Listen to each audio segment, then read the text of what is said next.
మొత్తం ఎంక్వైరీ చేయించే దమ్ము మీకుందా అని అడుగుతున్నా. ఛాలెంజ్ చేస్తున్నా, చేయండి చేయండి అండి. పాపాలు కదా ఇన్ని మాట్లాడతారు మీరు.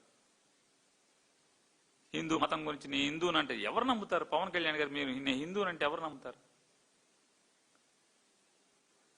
మీ నాన్నగారు నాస్తికుడు అంటారు ఒకరోజు.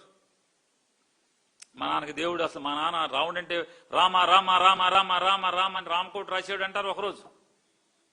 నేను బ్యాప్టిస్ట్ అంటారు ఒకరోజు. నేను హిందూ సనాతన అనార్థడిక్ అనపాలజెటిక్ సనాతని అంటారు ఇంకొక రోజు. నెత్తి మీద టోపీ పెట్టుకుని మన ముస్లింలు బాగా రంజాన్లో లేకపోతే బక్రీద్లో బాగా పెద్ద మొక్కలు తింటామని చెప్పి మాట్లాడతారు మీరు. మా అమ్మాయికి బ్యాప్టిజం ఇప్పించాను మీరే మాట్లాడతారు. చంద్రబాబు నాయుడు గారు నిజంగా మీరు మాట మాటికి మా ఇంట్లోంచి చూస్తే వెంకటేశ్వర స్వామి వైబ్స్ మాకు వస్తాయి, అలా పెరిగానేనని మాట్లాడారు. మీ జన్మలో ఎప్పుడన్నా తిరుపతికి వెంకటేశ్వర స్వామికి ఎప్పుడైనా తలనీలాలు ఇచ్చారా మీరు? మీ తండ్రి చచ్చిపోతే తల్లి చనిపోతే జుట్టు తీశారా మీరు? కర్మకాండలు పెట్టి మీరు హిందూ అని ఎలా నమ్మాలి మిమ్మల్ని? తల్లిదండ్రులు చచ్చిపోతే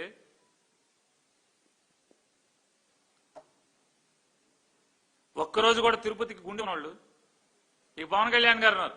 ఆయన ఎప్పుడు గుండు కొట్టించుకోలేదు, కానీ తిరుపతిలో పాపం బంగారు లాంటి తల్లి ఆవిడని తీసుకొచ్చి గుండు కొట్టించేశాడు రాజకీయం కోసం.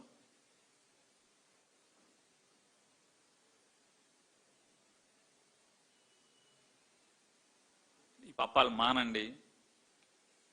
దమ్ముంటే నిజాయితీగా రాజకీయాలు చేయండి. జగన్ ఎదుర్కోండి, దమ్ముగా ఎదుర్కోండి, రాజకీయాలతో ఎదుర్కోండి. జగన్ చేసిన తప్పులుంటే వాటిని బయట పెట్టి ఎదుర్కోండి. ఈ పచ్చి పాపానికి ఒకటి కడుతున్నారు మీరు.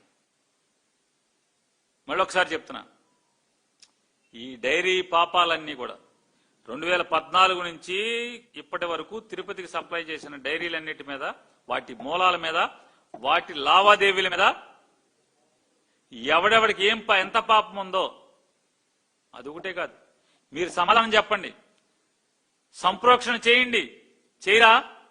4 డైరీలు కొవ్వు కలిసిన 4 లారీల్ని వెనక్కి పంపించి వైష్ణవి డైరీ పేరు మీద మళ్లీ వాడి ప్రసాదాన్ని పంచిపెట్టేశారు కదా. సంప్రోక్షణ ఉన్నదా?